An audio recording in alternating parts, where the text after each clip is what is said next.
വിശുദ്ധ യൗസേപ്പ് പിതാവ് തിരുക്കുടുംബത്തിൻ്റെ കാവൽക്കാരൻ, ആഗോള സഭയുടെ മധ്യസ്ഥൻ എന്നൊക്കെ അറിയപ്പെടുന്നുണ്ട്. വിശുദ്ധ യൗസേപ്പ് പിതാവ് യേശുവിൻ്റെ രക്ഷാകര കർമ്മത്തിൽ ശക്തമായ പങ്കുപറ്റിയ ഒരു വ്യക്തിയാണ്. ജോസഫിൻ്റെ ജനനം ക്രിസ്തുവർഷം 1-ാം നൂറ്റാണ്ടിലാണ് എന്ന് സംശയലേശമന്യേ നമുക്ക് പറയാൻ സാധിക്കും. കാരണം യൗസേപ്പ് പിതാവ് യേശുവിൻ്റെ വളർത്തുപിതാവായിരുന്നല്ലോ. അദ്ദേഹം ജനിച്ചത് പലസ്തീനയിലെ ഗലീലിയിലെ നസ്രത്ത് എന്ന് പറയുന്ന ഗ്രാമത്തിലാണ്. യേശുവിൻ്റെ വംശാവലിയിൽ ജോസഫിൻ്റെ പങ്ക് വളരെ വ്യക്തമാണ്.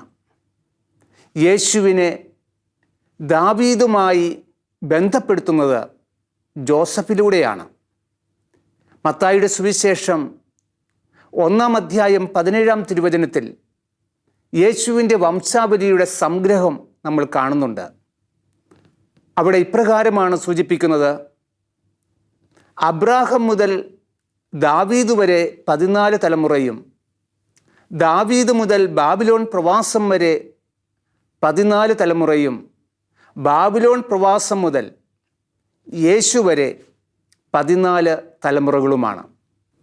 ജോസഫിനെക്കുറിച്ച് സുവിശേഷങ്ങളിലൂടെ കടന്നു പോകുമ്പോൾ 4 സുവിശേഷങ്ങളിലും പല രീതിയിൽ ജോസഫിനെ സൂചിപ്പിക്കുന്നുണ്ട്.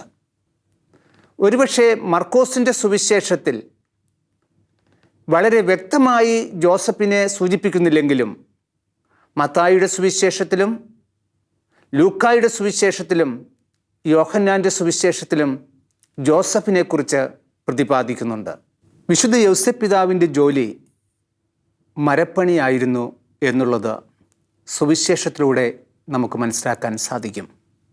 മർക്കോസിൻ്റെ സുവിശേഷം 6-ാം അധ്യായം 3-ാം തിരുവചനത്തിൽ യേശുവിനെ പരാമർശിക്കുന്നിടത്ത് അവൻ ഒരു മരപ്പണിക്കാരനായിരുന്നു എന്ന് വ്യക്തമാക്കുന്നുണ്ട്. അതായത് ജോസഫും ഒരു മരപ്പണിക്കാരനായിരുന്നു എന്ന് മർക്കോസിൻ്റെ സുവിശേഷം വ്യംഗ്യേന സൂചിപ്പിക്കുന്നു. മറ്റു സുവിശേഷങ്ങളിൽ പല ഭാഗങ്ങളിൽ യേശുവിനെ സൂചിപ്പിക്കുന്നിടത്ത് അവനൊരു തച്ചൻ്റെ മകനല്ലേ എന്ന് പരാമർശിക്കുന്നുണ്ട്. ജോസഫിൻ്റെ ജോലി മരപ്പണിയായിരുന്നു എന്ന് സുവിശേഷം സാക്ഷ്യപ്പെടുത്തുന്നു. ജോസഫിൻ്റെ ജീവിതത്തിലൂടെ കടന്നു പോകുമ്പോൾ 3 കാര്യങ്ങൾ സുവിശേഷം വ്യക്തമാക്കുകയാണ്. ഒന്ന്, ജോസഫ് നീതിമാനായിരുന്നു എന്നാണ്. രണ്ടാമതായി, ജോസഫ് മറിയവുമായി വിവാഹ നിശ്ചയം ചെയ്തിരുന്നു. മൂന്നാമതായി, ജോസഫ് ഒരു മരപ്പണിക്കാരനായിരുന്നു. ഈ 3 കാര്യങ്ങൾ സുവിശേഷങ്ങളിലൂടെ കടന്നു പോകുമ്പോൾ വളരെ വ്യക്തമാണ്.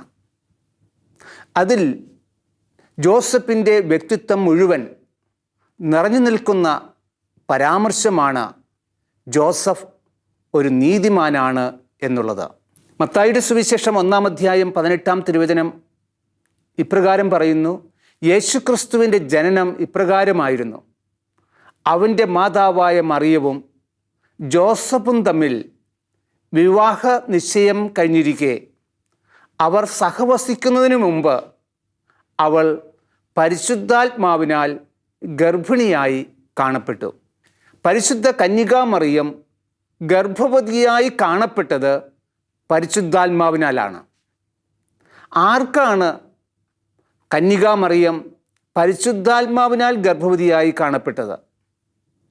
മറിയത്തിൻ്റെ മുമ്പിലാണ് ദൈവത്തിൻ്റെ ദൂതൻ കടന്നുവന്ന് പറയുന്നത്. എന്നാൽ പരിശുദ്ധാത്മാവിനാലാണ് ഗർഭവതിയായിരിക്കുന്നത് എന്ന് കാണപ്പെട്ടത് ജോസഫിനാണ്. സ്വാഭാവികമായും മറിയം ജോസഫിൻ്റെ അടുക്കൽ, താനുമായി വിവാഹ നിശ്ചയം ചെയ്തിരിക്കുന്ന ജോസഫിൻ്റെ അടുക്കൽ പറഞ്ഞിട്ടുണ്ടാവണം, ഇതാ താൻ പരിശുദ്ധാത്മാവിനാൽ ഗർഭവതിയായിരിക്കുന്നു എന്ന്. ഇവിടെ നമ്മൾ യഹൂദരുടെ വിവാഹത്തെക്കുറിച്ച് അറിയേണ്ടത് ആവശ്യമാണ്. ഇവിടെ മറിയവും ജോസഫും തമ്മിൽ വിവാഹ നിശ്ചയം കഴിഞ്ഞിരിക്കെ എന്നാണ് പറയുക. യഹൂദരുടെ വിവാഹത്തിന് 2 ഘട്ടങ്ങളാണ് ഉള്ളത്. ഒന്നാമത്തെ ഘട്ടം വിവാഹ നിശ്ചയമാണ്. രണ്ടാമത്തെ ഘട്ടമാണ് വിവാഹം എന്നുള്ളത്. വിവാഹ നിശ്ചയം എന്ന് പറയുമ്പോൾ നമ്മുടെ മനസ്സമ്മതം എന്നുള്ള രീതിയിലേക്ക് നമ്മൾ എടുക്കരുത്. വിവാഹ നിശ്ചയം കഴിഞ്ഞിരിക്കുന്ന സ്ത്രീയും പുരുഷനും അവർ ഭാര്യ ഭർത്താക്കന്മാർ തന്നെയാണ്. അവർ ഒരുമിച്ച് വസിക്കുന്നില്ല എന്ന് മാത്രമേ ഉള്ളൂ. ആ വിവാഹ നിശ്ചയം കഴിഞ്ഞിരിക്കെ ഭർത്താവ് മരിച്ചാൽ ആ ഭാര്യ വിധവയായി അറിയപ്പെടും. അതാണ് യഹൂദരുടെ നിയമം. അങ്ങനെ ആദ്യ ഘട്ടം കഴിഞ്ഞിരിക്കുകയാണ് മറിയവും ജോസഫും തമ്മിൽ. രണ്ടാമത്തെ വിവാഹത്തിൻ്റെ ഘട്ടം എന്നുള്ളത് വിവാഹം തന്നെയാണ്. ഈ വിവാഹം കഴിയുമ്പോഴാണ് വരൻ വധുവിനെ തൻ്റെ ഭവനത്തിലേക്ക് കൂട്ടിക്കൊണ്ടുപോകുന്നത്. ഇവിടെ ജോസഫും മറിയവും വിവാഹ നിശ്ചയം കഴിഞ്ഞിരിക്കുകയാണ്. അവർ സഹവസിക്കുന്നതിന് മുമ്പ് മറിയം ഗർഭവതിയാവുകയാണ്. വചനം പറയുന്നു, പരിശുദ്ധാത്മാവിനാൽ ഗർഭവതിയായി എന്ന് കാണപ്പെട്ടു. അത് ജോസഫിനാണ് പരിശുദ്ധാത്മാവിനാൽ ഗർഭവതിയായി എന്ന് കാണപ്പെടുന്നത്. ജോസഫ് മറിയത്തെ പരിപൂർണമായി വിശ്വസിക്കുകയാണ്. അവൾ ഗർഭം ധരിച്ചിരിക്കുന്നത് പരിശുദ്ധാത്മാവിനാലാണ്. വിവാഹ നിശ്ചയം കഴിഞ്ഞിരിക്കുന്ന ഒരു സ്ത്രീ, പുരുഷനും സ്ത്രീയും ഒരുമിച്ച് ജീവിക്കുന്നതിന് മുമ്പ് സ്ത്രീ ഗർഭവതിയായാൽ അത് വ്യഭിചാരമായി കാണപ്പെടും. അവരെ മോശയുടെ നിയമമനുസരിച്ച് കല്ലെറിഞ്ഞു കൊല്ലണം എന്നുള്ളതാണ് നിയമം. മത്തായിയുടെ സുവിശേഷം 1-ാം അധ്യായം 19-ാം തിരുവചനം ജോസഫിൻ്റെ വ്യക്തിത്വം മുഴുവൻ വെളിപ്പെടുത്തുകയാണ്. ജോസഫ് നീതിമാനാകിയാലും അവളെ അപമാനിതയാക്കാൻ ഇഷ്ടപ്പെടായികയാലും അവളെ രഹസ്യമായി ഉപേക്ഷിക്കുവാൻ ജോസഫ് തീരുമാനിച്ചു. നീതിമാൻ എന്നുള്ള വാക്ക് വളരെയധികം അർത്ഥമുള്ള ഒന്നാണ്. വചനങ്ങളിലൂടെ കടന്നു പോകുമ്പോൾ ആരാണ് നീതിമാൻ എന്ന് നമുക്ക് കാണാൻ സാധിക്കും. സുഭാഷിതങ്ങളുടെ പുസ്തകം 20-ാം അധ്യായം 7-ാം തിരുവചനത്തിൽ സത്യസന്ധതയിൽ ചരിക്കുന്ന നീതിമാന്റെ പിൻതലമുറക്കാർ അഭിവൃദ്ധി പ്രാപിക്കും എന്ന് നാം അവിടെ കാണുകയാണ്. നീതിമാൻ എന്ന വാക്കിൻ്റെ അർത്ഥം സത്യസന്ധതയിൽ ചരിക്കുക എന്നുള്ളതാണ്. ഉൽപ്പത്തിയുടെ പുസ്തകം 6-ാം അധ്യായം 9-ാം തിരുവചനത്തിൽ നോഹയെക്കുറിച്ച് പറയുന്നുണ്ട്. നോഹ ഒരു നീതിമാനായിരുന്നു എന്നുള്ളതാണ്. ദൈവത്തിൻ്റെ വഴിയെ ചരിച്ചവനാണ്, ദൈവത്തിൻ്റെ മാർഗം സ്വീകരിച്ചവനാണ് നോഹ എന്ന് അവിടെ സൂചിപ്പിക്കുകയാണ്. ലൂക്കായുടെ സുവിശേഷം 2-ാം അധ്യായം 25-ാം തിരുവചനത്തിൽ നമ്മൾ വായിക്കും, ജെറുസലേമിൽ ശിമയോൻ എന്ന ഒരു മനുഷ്യനുണ്ടായിരുന്നു. അവൻ നീതിമാനും ദൈവഭക്തനുമായിരുന്നു. നീതിമാൻ എന്ന വാക്കിൻ്റെ അർത്ഥം ദൈവഭക്തനാണ് എന്ന് ശിമയോൻ്റെ ജീവിതത്തിലൂടെ വചനം വെളിപ്പെടുത്തി തരികയാണ്. അപ്പസ്തോല പ്രവർത്തനം 10-ാം അധ്യായം 22-ാം തിരുവചനത്തിൽ കൊർന്നേലീസിനെ കുറിച്ച് പ്രതിപാദിക്കുന്നുണ്ട്. അവൻ നീതിമാനും ദൈവഭയമുള്ളവനും യഹൂദരുടെ പ്രീതിപാത്രവും ശതാധിപനുമായിരുന്നുവെന്ന് പ്രതിപാദിക്കുന്നുണ്ട്. അവൻ ദൈവഭയമുള്ളവനായിരുന്നു. നീതിമാൻ എന്ന വാക്കിൻ്റെ അർത്ഥം ദൈവഭയം ഉള്ളവൻ എന്നാണ്. ഇവിടെ ജോസഫിനെ കുറിച്ച് പറയുന്നത്, ജോസഫ് നീതിമാനാകിയാലും അവളെ അപമാനിതയാക്കാൻ ഇഷ്ടപ്പെടായികയാലും അവളെ രഹസ്യമായി ഉപേക്ഷിക്കുവാൻ തീരുമാനിച്ചു എന്നാണ്. അതാണ് ജോസഫിൻ്റെ വ്യക്തിത്വം മുഴുവൻ നിറഞ്ഞു നിൽക്കുന്നത്. ജോസഫ് ഒരു നീതിമാനായിരുന്നു. ജോസഫ് ദൈവത്തെ ഭയപ്പെടുന്നവനായിരുന്നു. ദൈവത്തെ ഭയപ്പെടുന്നവനായ ജോസഫ്, നീതിമാനായ ജോസഫ് മറിയത്തെ രഹസ്യമായി ഉപേക്ഷിക്കുവാൻ തീരുമാനിച്ചു. എന്തുകൊണ്ടാണ് ജോസഫ് മറിയത്തെ ഭാര്യയായി സ്വീകരിക്കാൻ ഭയപ്പെടുന്നത്? ഇവിടുത്തെ ഭയം ദൈവഭക്തിയിൽ നിന്നാണ്. ഒന്നാമത്തെ കാരണം, മറിയം ഗർഭം ധരിച്ചിരിക്കുന്നത് പരിശുദ്ധാത്മാവിൽ നിന്നാണ് എന്ന് കാണപ്പെട്ടു എന്ന് നാം കാണുന്നുണ്ട്. ജോസഫ് വിശ്വസിക്കുകയാണ് മറിയം ഗർഭവതിയായിരിക്കുന്നത് പരിശുദ്ധാത്മാവിൽ നിന്നാണ്. അങ്ങനെയെങ്കിൽ ദൈവത്തിൻ്റെ പുത്രനെ ഉദരത്തിൽ വഹിക്കുന്ന മറിയത്തെ തൻ്റെ ഭാര്യയായി സ്വീകരിക്കാൻ താൻ അയോഗ്യനാണ് എന്നുള്ള ചിന്തയാണ് ജോസഫ് മറിയത്തെ ഭാര്യയായി സ്വീകരിക്കാൻ ഭയപ്പെടുന്നത്. മറിയത്തെ രഹസ്യമായി ഉപേക്ഷിക്കാൻ തീരുമാനിക്കുന്നത് എന്തുകൊണ്ട്? രഹസ്യമായി ഉപേക്ഷിക്കാൻ കാരണം, മറിയം ജോസഫുമായി ഒരുമിച്ച് വസിക്കുന്നതിന് മുമ്പ് ഗർഭവതിയായി കാണപ്പെട്ടാൽ മറിയത്തെ വ്യഭിചാരിയായി കുറ്റപ്പെടുത്തിക്കൊണ്ട് കല്ലെറിഞ്ഞു കൊല്ലാൻ യഹൂദ നിയമം അനുശാസിക്കുന്നുണ്ട്. അങ്ങനെയെങ്കിൽ അവൾ അപമാനിതയാകും. അതുകൊണ്ട് ജോസഫ് മറിയത്തെ രഹസ്യമായി ഉപേക്ഷിക്കാൻ തീരുമാനിച്ചു. ജോസഫിൻ്റെ വ്യക്തിത്വം മുഴുവൻ നിറഞ്ഞു നിൽക്കുന്ന തിരുവചന ഭാഗമാണ് ഇത്. നീതിമാനും മറ്റുള്ളവരെ മാനിക്കുന്നവനുമായ ജോസഫ്, ദൈവഭയമുള്ളവനും മറ്റുള്ളവരെ മാനിക്കുന്നവനുമായ ജോസഫ്, അതാണ് ജോസഫിൻ്റെ വ്യക്തിത്വം. ജോസഫിൻ്റെ വ്യക്തിത്വത്തിലേക്ക് വീണ്ടും നമ്മൾ കടന്നു ചെല്ലുമ്പോൾ, ജോസഫ് ഒരു സ്വപ്നക്കാരനായിരുന്നു എന്ന് കാണാൻ സാധിക്കും. ജോസഫിനെക്കുറിച്ച് ഇന്ന് നമുക്ക് പരിചിതമായ ഒരു രൂപമാണ് ഉറങ്ങുന്ന യൗസേപ്പിതാവ്. ഔസേപ്പിതാവ് മെത്തയിൽ ഇങ്ങനെ സുഖമായി കിടന്നുറങ്ങുകയല്ല, പകരം ദൈവത്തിൻ്റെ സന്ദേശം തൻ്റെ ജീവിതത്തിൽ സ്വീകരിക്കുന്ന ജോസഫിനെയാണ് ആ രൂപം കൊണ്ട് അർത്ഥമാക്കുന്നത്. ദൈവത്തിൻ്റെ സന്ദേശം മുഴുവൻ ശിരസാ വഹിക്കുന്ന ജോസഫ് 4 പ്രാവശ്യമാണ് ദൈവത്തിൻ്റെ സന്ദേശം ജോസഫിന് ലഭിക്കുന്നത്. ഒന്നാമതായി മത്തായിയുടെ സുവിശേഷം 1-ാം അധ്യായം 20-ാം തിരുവചനം നാം ഇപ്പോൾ കണ്ടു കഴിഞ്ഞ വചനഭാഗമാണ്. അവൻ ഇതേക്കുറിച്ച് ആലോചിച്ചു കൊണ്ടിരിക്കെ ദൈവത്തിൻ്റെ ദൂതൻ പ്രത്യക്ഷപ്പെട്ട് അവനോട് പറഞ്ഞു, ജോസഫ്, മറിയത്തെ ഭാര്യയായി സ്വീകരിക്കാൻ ഭയപ്പെടേണ്ട. അതാണ് ഒന്നാമത്തെ ദൈവത്തിൻ്റെ സന്ദേശം ജോസഫിന് ലഭിക്കുന്നത്. രണ്ടാമതായി മത്തായിയുടെ സുവിശേഷം 2-ാം അധ്യായം 13-ാം തിരുവചനത്തിൽ നാം കാണുകയാണ്.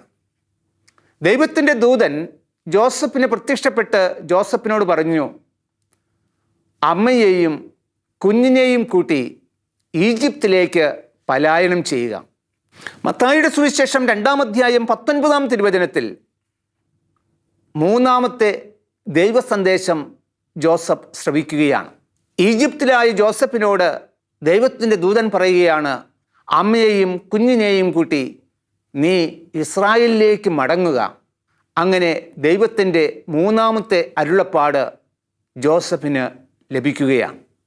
മത്തായിയുടെ സുവിശേഷം 2-ാം അധ്യായം 22-ാം തിരുവചനത്തിൽ ജോസഫിന് 4-ാമത്തെ ദൈവിക സന്ദേശം ലഭിക്കുകയാണ്.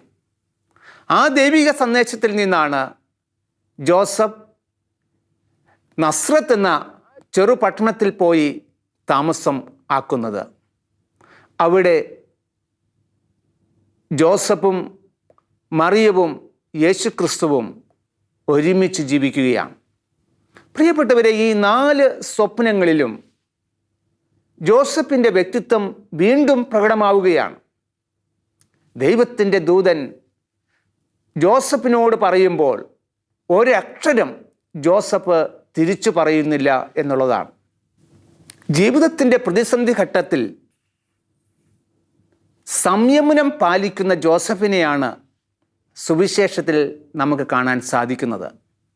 ലൂക്കായുടെ സുവിശേഷം 2-ാം അധ്യായം 41 മുതലുള്ള തിരുവചനത്തിൽ ജോസഫിൻ്റെ വ്യക്തിത്വം വീണ്ടും വെളിപ്പെടുത്തുകയാണ്.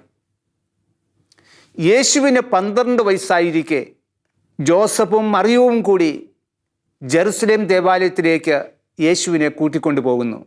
ദേവാലയത്തിൽ വെച്ച് യേശുവിനെ നഷ്ടപ്പെടുന്നു.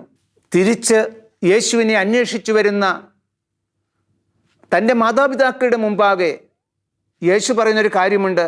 നിങ്ങൾ എന്തിനാണ് എന്നെ അന്വേഷിച്ചത്? ഞാൻ എൻ്റെ പിതാവിൻ്റെ കാര്യത്തിൽ വ്യാപൃതനായിരിക്കേണ്ടവനാണെന്ന് നിങ്ങൾക്ക് അറിഞ്ഞുകൂടെ? ഒരക്ഷരം മറുത്ത് ജോസഫ് യേശുവിനോട് പറയുന്നില്ല. പകരം ദൈവത്തിൻ്റെ ഹിതമാണ് എന്ന് തിരിച്ചറിയുകയും ആ ഹിതത്തിന് പരിപൂർണമായി കീഴ്വഴങ്ങുകയും സംയമനത്തോടെ തൻ്റെ മകൻ്റെ, ദൈവപുത്രൻ്റെ വാക്കുകൾ ശ്രവിക്കുകയുമാണ് ജോസഫ് ചെയ്യുന്നത്. നാലാമതായി നമ്മൾ കാണുന്നത് മോശയുടെ നിയമങ്ങൾ തൻ്റെ ജീവിതത്തിൽ കൃത്യമായി അനുവർത്തിക്കുന്ന ജോസഫിനെയാണ്. ലൂക്കായുടെ സുവിശേഷം 2-ാം അധ്യായം 21 മുതലുള്ള തിരുവചനത്തിൽ നാം വായിക്കുന്നുണ്ട്, ശിശുവിന് പരിച്ഛേദനത്തിന് വേണ്ടിയുള്ള 8-ാം ദിവസം യൗസേപ്പ് പിതാവ് അമ്മയെയും കുഞ്ഞിനെയും കൂട്ടി ദേവാലയത്തിലേക്ക് പോവുകയാണ്. അവിടെ മോശയുടെ നിയമമനുസരിച്ച് ദൈവത്തിന് കാഴ്ചയർപ്പിക്കുന്ന ജോസഫിനെ നമുക്ക് കാണാൻ സാധിക്കും. വീണ്ടും നമ്മൾ യേശുവിൻ്റെ 12-ാം വയസ്സിൽ ജെറുസലേമിലേക്ക് പോകുന്ന ജോസഫിനെ നമുക്ക് കാണാൻ സാധിക്കും.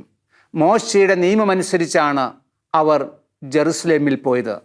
വീണ്ടും തിരുവചനങ്ങളിലൂടെ കടന്നു പോകുമ്പോൾ അവർ ആണ്ടുതോറും അവർ ജെറുസലേം ദേവാലയത്തിൽ പോയി പ്രാർത്ഥിച്ചിരുന്നുവെന്ന് തിരുവചനങ്ങളിലൂടെ നമുക്ക് കാണാൻ സാധിക്കും. മോശയുടെ നിയമം തൻ്റെ ജീവിതത്തിൽ കൃത്യമായി പാലിച്ചിരുന്ന ജോസഫിനെയാണ് തിരുവചനങ്ങളിലൂടെ നമുക്ക് കാണാൻ സാധിക്കുന്നത്. വിശുദ്ധ യൗസേപ്പ് പിതാവിൻ്റെ മരണത്തെക്കുറിച്ച് ബൈബിളിൽ കൃത്യമായ സൂചനകൾ ഒന്നും തന്നെയില്ല. തിരുവചനത്തിൽ വിശുദ്ധ യൗസേപ്പ് പിതാവിനെക്കുറിച്ച് അവസാനമായി സൂചിപ്പിക്കുന്നത് യേശുവിൻ്റെ 12-ാം വയസ്സിൽ ജെറുസലേമിൽ വെച്ച് കാണാതെ പോകുന്ന ആ അവസരത്തിലാണ്. ജോസഫിൻ്റെ മരണത്തെക്കുറിച്ച് നാം അനുമാനിക്കുമ്പോൾ ഏതായാലും യേശുവിൻ്റെ പരസ്യ ജീവിതത്തിന് മുമ്പ് ജോസഫ് മരിച്ചിട്ടുണ്ടാകാനാണ് സാധ്യത. വിശുദ്ധ യൗസേപ്പ് പിതാവിനോടുള്ള ഭക്തി ആദിമസഭയിലും നിലനിന്നിരുന്നു എന്ന് നമുക്ക് ഊഹിക്കാൻ സാധിക്കും. 14-ാം നൂറ്റാണ്ട് മുതൽ വിശുദ്ധ യൗസേപ്പ് പിതാവിൻ്റെ മരണത്തിരുന്നാൾ മാർച്ച് 19-ാം തീയതി ആഘോഷിക്കാൻ തുടങ്ങി. അതിന് നേതൃത്വം കൊടുത്തത് മെൻഡിക്കൻ ഫ്രയേഴ്സ് എന്ന സന്യാസ സഭയാണ്. 1479-ൽ സിക്സ്റ്റസ് 4-ാമൻ മാർപ്പാപ്പ വിശുദ്ധ യൗസേപ്പ് പിതാവിൻ്റെ മരണത്തിരുന്നാൾ മാർച്ച് 19-ാം തീയതി റോമിൽ ആഘോഷിക്കുവാൻ തുടങ്ങി. 1870-ൽ പയസ് 9-ാമൻ മാർപ്പാപ്പ വിശുദ്ധ യൗസേപ്പ് പിതാവിനെ ആഗോള സഭയുടെ മധ്യസ്ഥനായി പ്രഖ്യാപിച്ചു. അതിൻ്റെ 150-ാം വാർഷികത്തിലാണ് പരിശുദ്ധ പിതാവ് ഫ്രാൻസിസ് മാർപ്പാപ്പ 2020-21 വർഷം വിശുദ്ധ യൗസേപ്പ് പിതാവിൻ്റെ വർഷമായി പ്രഖ്യാപിച്ചത്. 1955-ൽ പരിശുദ്ധ പിതാവ് പയസ് 12-ാമൻ വിശുദ്ധ യൗസേപ്പ് പിതാവിനെ തൊഴിലാളികളുടെ മധ്യസ്ഥനായി പ്രഖ്യാപിക്കുകയും മെയ് 1-ാം തീയതി തൊഴിലാളിയുടെ മധ്യസ്ഥനായ വിശുദ്ധ യൗസേപ്പ് പിതാവിൻ്റെ തിരുനാൾ ആഘോഷിക്കുവാൻ ആഹ്വാനം ചെയ്യുകയും ചെയ്തു. തിരുക്കുടുംബത്തെ കാത്തു സൂക്ഷിച്ചതുപോലെ നമ്മുടെ കുടുംബങ്ങളെ കാത്തു സൂക്ഷിക്കുന്ന വലിയൊരു മധ്യസ്ഥനാണ് വിശുദ്ധ യൗസേപ്പ് പിതാവ്. യേശുവിനെ എത്രമാത്രം സൂക്ഷ്മതയോടുകൂടെ സംരക്ഷിച്ചുവോ അതുപോലെ തന്നെ വിശുദ്ധ യൗസേപ്പ് പിതാവ് നമ്മളെ ഓരോരുത്തരെയും സംരക്ഷിക്കുകയാണ്. വിശുദ്ധ യൗസേപ്പ് പിതാവിൻ്റെ അടുക്കിലേക്ക് നാം കടന്നു ചെന്നാൽ ഒരിക്കൽ പോലും നമുക്ക് നിരാശപ്പെടേണ്ടി വരില്ല എന്നുള്ളതാണ് പലരുടെയും അനുഭവങ്ങൾ വ്യക്തമാക്കുന്നത്. പ്രിയപ്പെട്ടവരെ, വിശുദ്ധ യൗസേപ്പ് പിതാവിൻ്റെ തിരുനാൾ മാർച്ച് മാസം 19-ാം തീയതി നാം ആഘോഷിക്കുമ്പോൾ തീർച്ചയായും വിശുദ്ധ യൗസേപ്പ് പിതാവിൻ്റെ ശക്തിയേറിയ മധ്യസ്ഥം നമുക്കുണ്ട് എന്നുള്ളത് ഉറപ്പാക്കാം. തിരുക്കുടുംബത്തെ കാത്തു സൂക്ഷിച്ചതുപോലെ നമ്മുടെ കുടുംബങ്ങളെയും കാത്തു സൂക്ഷിക്കുവാൻ വിശുദ്ധ യൗസേപ്പ് പിതാവിൻ്റെ ശക്തിയേറിയ മധ്യസ്ഥം നമുക്കും യാചിക്കാം. വിശുദ്ധ യൗസേപ്പ് പിതാവിൻ്റെ തിരുനാൾ മംഗളങ്ങൾ എല്ലാവർക്കും ആശംസിക്കുന്നു. വിശുദ്ധ യൗസേപ്പ് പിതാവിൻ്റെ മധ്യസ്ഥം നിങ്ങളുടെ കുടുംബത്തെ സംരക്ഷിക്കട്ടെ എന്ന് പ്രാർത്ഥിക്കുന്നു.